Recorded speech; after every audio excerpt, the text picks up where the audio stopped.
I rise to apprise this august House of certain recent developments pertaining to Bangladesh.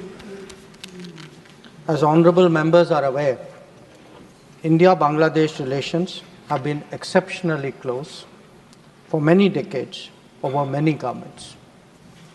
Concern about recent violence and instability there is shared across the political spectrum. Since the election in January 2024, there has been considerable tension, deep divides, and growing polarization in Bangladesh politics. This underlying foundation aggravated a student agitation that started in June this year. There was growing violence, including attacks on public buildings and infrastructure, as well as traffic and rail obstruction. The violence continued through the month of July.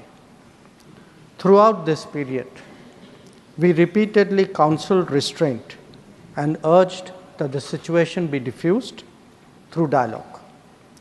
Similar urgings were made to various political forces with whom we were in touch. So, despite a Supreme Court judgment on 21 July, there was no let-up in the public agitation. Various decisions and actions taken thereafter only exacerbated the situation. The agitation at this stage coalesced around a one-point agenda, that is that the Prime Minister, Sheikh Hasina, should step down. On 4th August, events took a very serious turn. Attacks on the police, including police stations and government installations, intensified even as overall levels of violence greatly escalated. Properties of individuals associated with the regime were torched across the country. What was particularly worrying was that minorities, their businesses and temples also came under attack at multiple locations. The full extent of this is still not clear. So, on 5th August, demonstrators converged in Dhaka despite the curfew.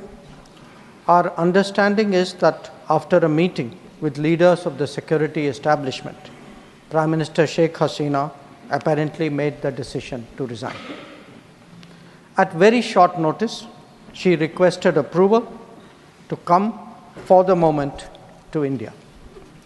We simultaneously received a request for flight clearance from Bangladesh authorities. She arrived yesterday evening in Delhi. The situation in Bangladesh, sir, is still evolving. The Army Chief, General Waqar-uz-Zaman, addressed the nation on 5th August. He spoke about assuming responsibility and constituting an interim government.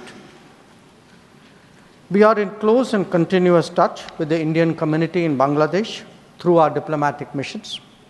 There are an estimated 19,000 Indian nationals there, of which about 9,000 are students.